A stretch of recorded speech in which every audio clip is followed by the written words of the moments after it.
Parang sinasabi mo baste na hindi nyo gawain yan, siraulo ka pala eh.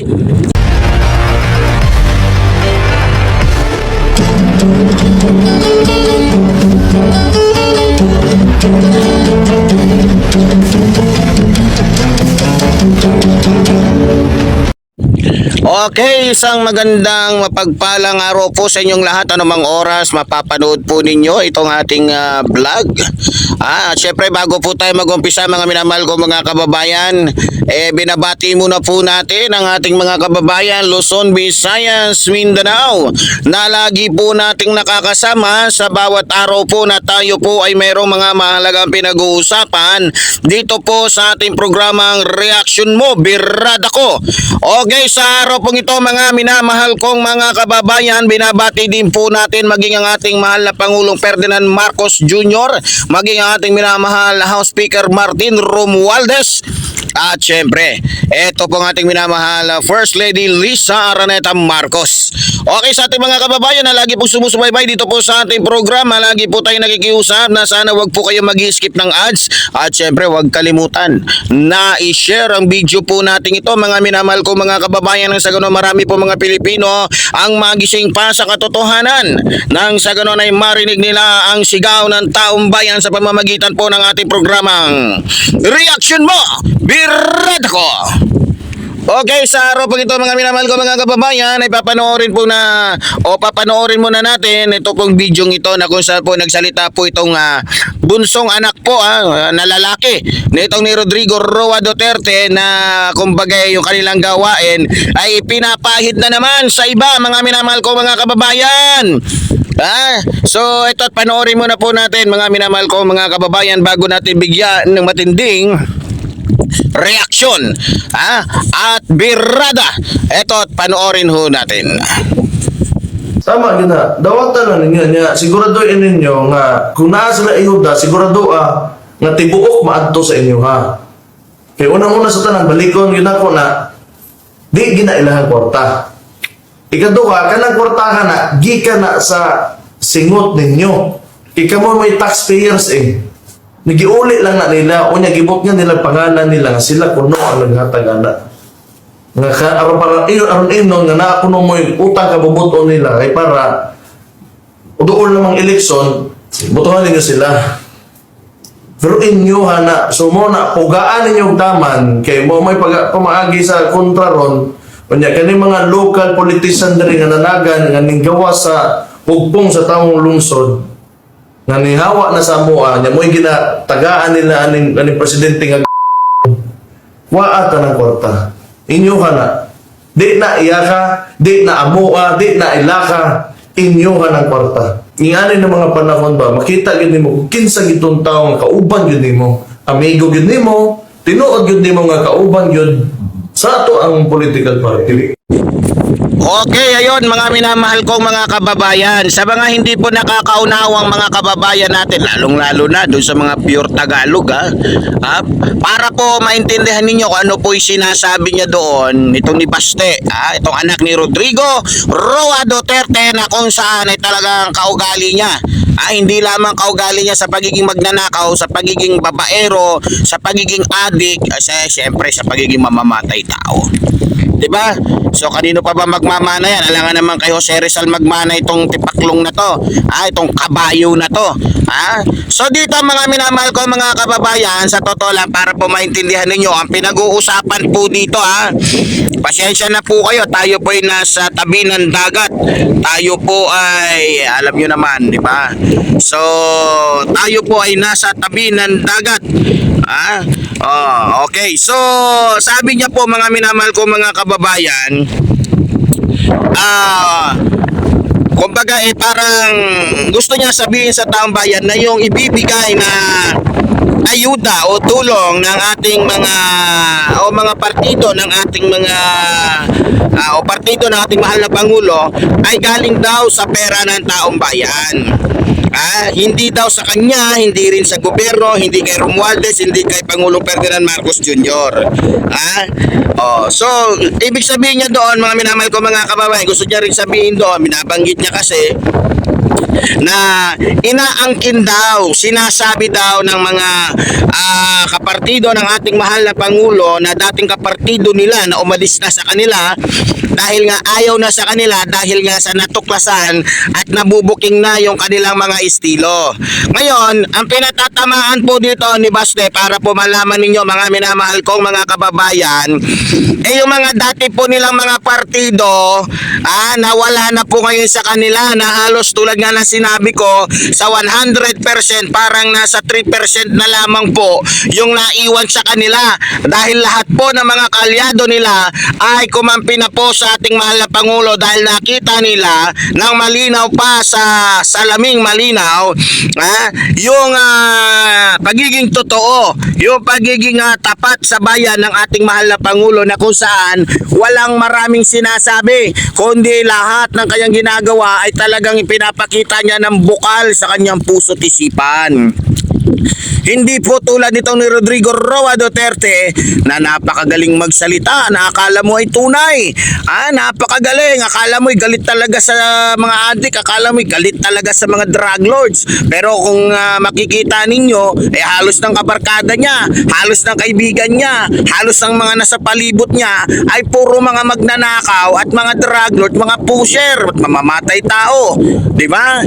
So itong ating mahal na Pangulo, kaya hindi nakataka-taka o hindi nakataka-taka kung bakit napakarami mga Pilipinong nagmamahal sa kanya ngayon dahil taliwas yung ipinapakalat na kasiraan ng mga Duterte sa nakikita ng taong bayan sa ating mahal na Pangulo.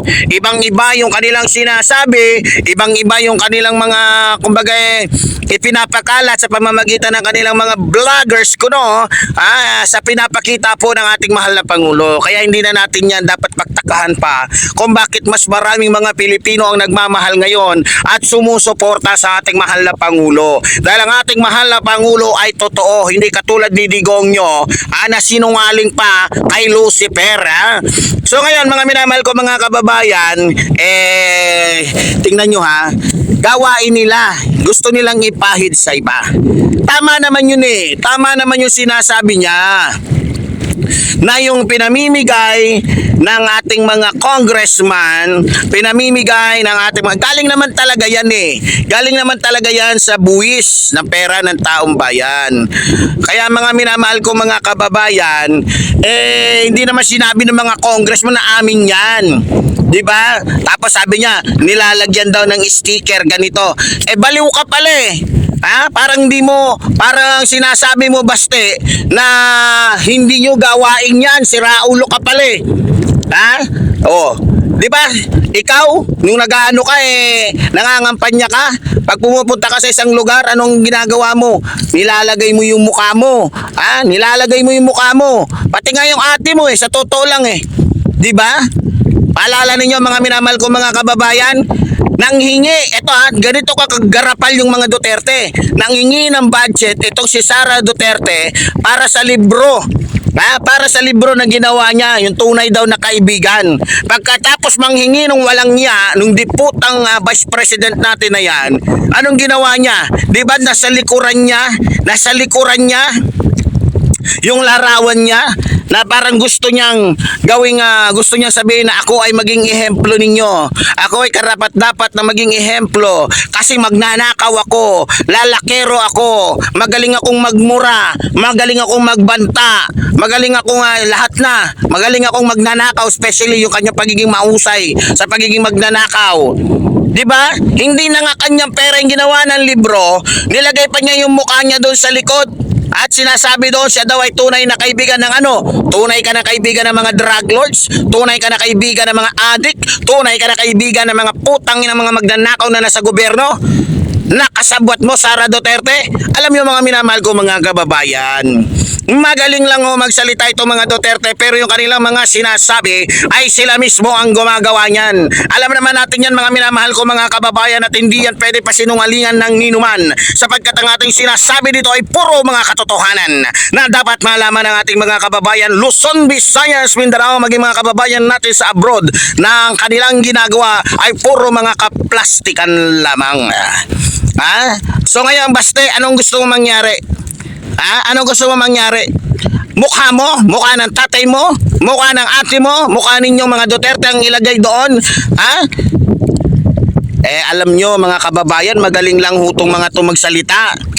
Pero kung pag tinignan nyo po sila, mga minamahal kong mga kababayan, abay nakakadiri po yung mga ginagawa ng mga Duterteng yan. Kaya nga yung mga taga Davao mismo, tumatawag na sa akin. Matagal na nilang pinagdadasal na sana ay mawala na ang mga Duterte dyan sa Davao. Abay ginagawa na lamang nilang kaharian ng Davao. Akala mo kung sino na sila. Abay hindi na nila binibigyan ng pagkakataon ng iba na makapagserbisyo. Ay gusto nila habang buhay na sila lang mga Duterte maghari sa buong Davao. Abay hindi pwede yan. Hamak naman na mas maraming mga politiko, hamak naman na mas maraming mga politikong may utak at totoo na handang magserbisyo dyan sa Davao City. Ang problema kasi mga minamahal ko mga kababayan, Ray. Abay, kapag kasi may kalabang kasi, ewan ko nga lang, baka yung katapat ngayon ni Paulo Duterte, o yung katapat ngayon ni Rodrigo Roa Duterte na tatakbong pagka-mayor, ay siguradong delikado yan. Siguradong gagawa na naman ng kaparaanan ng mga Duterte ngayon ay para, alam nyo na, ang ugali ng mga yan ay sigurado na. So, alam nyo mga minamahal ko mga kababayan, pag namimigay po ng tulong itong mga Duterte, nilalagyan din ho nila yan ng mga mukha nila, Baste, Duterte, di ba? O yung kay Pulong naman, nilalagyan doon, ang tawag doon naman sa kanya, Kuya Pulong. Yun ang nilalagay niya doon sa mga pinamimigay nila. Ang tanong ko naman sa inyo mga Duterte, baka nakalimutan ninyo na yung bilyon-bilyon, trilyon-trilyon na nasa inyo na tinatago ninyo ay pera ng taong bayan yan. Napakagaling mo basta yung magsalita. Pero kung nalalaman lamang ng taong bayan, yung pera ng taong bayan ay pinambibili nyo lang shabu, mga putang ina ninyo, di ba? Kaya nga mga kababayan ko, magaling lang ho magsalita tong adik na to na punong-puno yung tattoo sa katawan, natalo pa yung dyaryo. Maniniwala ka, yung uso nito ni Baste Duterte, sarap paputikin ng pagmumukha nito. Baklita naman tong walang yan to. Hoy! Baste, kamusta ka na? Buo pa ba yung federasyon nyo dyan? Walang yaka, di mo sinabi sa akin, isa ka pa ng baklita. Magaling ka lang magsalita, patatu-tatu ka pang walang yaka. Berde din pala yung dugo mo. Kaya totoo yung sinasabi ng iba, hindi lahat ng mga lalaki macho ay lalaki. Visit ka. So ganun pa man mga minamahal ko mga kababayan. Tingnan nyo mabuti mga minamahal ko mga kababayan. Ang galing nilang manilip, ang galing nilang magsalita. Pero ang tanong, yung ginagawa ba nila, yung sinasabi ba nila, ginagawa ba nila? Yan ang hirap sa mga Duterte. Talagang ang mga Duterte talagang talaga mongoloid. Tatak si Raulo. Yan ang masasabi ko mga minamahal ko mga kababayan. Talagang masasabi mo talaga mga mongoloid talaga tong mga Duterte ito. Manang-mana sa tatay nila na si Raulo kung gaano kapangit yung pagmumukha. Alam nyo mga minamahal ko mga kababayan, hindi nakataka-taka kung bakit yung halos lahat ng partido. Alam nyo po, ito po kasi nangyari. Nung nalaman po ng kanilang mga partido na totoo si Pangulong Ferdinand Marcos Jr., iniwan sila. Bakit? Lalong-lalo na nung nabuking na ito palang si Rodrigo Roa Duterte, ang pasimuno, ang siya palang protector ng lahat ng mga Chinese drug lords sa buong Pilipinas. Kaya ganun. Kaya iniwan sila. Kasi natutuklasan yung kanilang mga baho. Diba? Kaya hindi nakataka-taka. Kaya mga Duterte, kahit paanong gawin ninyong paninira, wala nang maniniwala sa inyo. Gawin nyo muna yung mga sinasabi ninyo para kahit papaano, paniwalaan kayo ng mga Pilipino. Ay walang yan naman talaga kayo. Ang gagaling ninyong magsalita, mga diputa kayo, pero wala naman kayong ginagawa. Lalong-lalo ka na Baste. Ano ba namang alam mong diputa ka kundi humawak lang ng gitara kapag sabog ka? Ang alam mo lang Baste ay humawak ng gitara kapag sabok ang putang ina mo ka, ihataw ko sa ulo mo yung gitar mo, electric guitar mong hayop ka. Yung tugtog mo, tugtog pang demonyo naman. Walang niya ka talaga, Tapos kayo magsasalita ka, sasabihin mo, dito mo makikilala yung mga tunay na kaibigan. Sira ulo ka talaga. Huwag ka nang magtaka. Huwag ka nang magtaka. Mga tunay na kaibigan talaga yon. Kaya lang sila umalis sa inyo dahil ayaw naman nilang sirain yung mga sarili nila dahil lamang sa inyo. Ha? Hindi naman mga tanga yung mga kaalyado ninyo na magiging tuta nyo na lang, sunod-sunuran na lang kahit masama na yung ginagawa nyo. Kaya huwag ka magtaka baste kung wala nang sumasama sa inyo dahil takot silang maparusahan katulad ninyong mga demonyo kayo. Ha? Oh, kaya tumigil-tigil ka na lang dyan na baste. Huwag ka na magsalita ng magsalitang diputa ka naman. Oh, hinahamon ka nga ni Kawel, diputang ina mo ka. Kung gaano kaputi ang ngipin mo, ganoon makaputi ang itlog mong hayop ka. Akala ko ba mga taga Davao matatapang demonyo ka? Ha? Isa kang malaking kahiyas. Kung sa bagay, hindi naman talaga kayo taga Davao. Sampid lang naman kayo dyan sa Davao. Ha? Sampid lang kayo dyan sa Davao. Baste, alam ng buong ano yan, buong Pilipinas yan. Walang niya ka. Ha? Ngayon, baste, tumigil-tigil ka na lang. Ha? Ang gawin mo, ganito, humanap ka ng mga drug lords, humanap ka ng mga ano na, sa bagay, hindi na rin kasi makakahabol. Tapos na kasi yung ano di ba? Pagpapile ng candidacy. Oh, sa susunod na lang, malay mo, may mga demonyong mga drug lords na tatakbo din ng pagka-senador, tatakbo ng pagka-mayor, congressman, yun, malay nyo, may chance pa kayo, di ba? Pero isa lang masasabi ko sa inyo, wala na kayong chance dahil lahat kayo ay pipilayan na ng gobyerno para nang sa ganon ay hindi na kayo umabuso. Lahat kayo ay tuturuan ng leksyon ng gobyerno para nang sa ganon ay hindi nyo ipagmalaki ang mga sarili ninyo sa lahat dahil wala naman talaga kayong dapat ipagmalaki dahil kayo tao lang din na kung saan kumakain ng kanin, mga putang ina ninyo. Ha? Intende?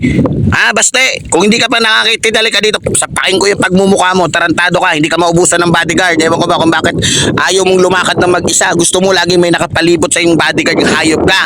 Ano? Dahil marami kang kasalanan. Gago ka kasi. Yan. Marami kang kasing kasalanan. Marami kasi kayong mga ginagawang kakupalan dyan sa Davao. Ha? Visit ka. Oh, ngayon pa man, mga minamahal ko mga kababayan, wala yan. Huwag po kayo maniniwala mga kababayan, lalong-lalo na dyan sa Davao City. Naiinggit lang po yan si Baste.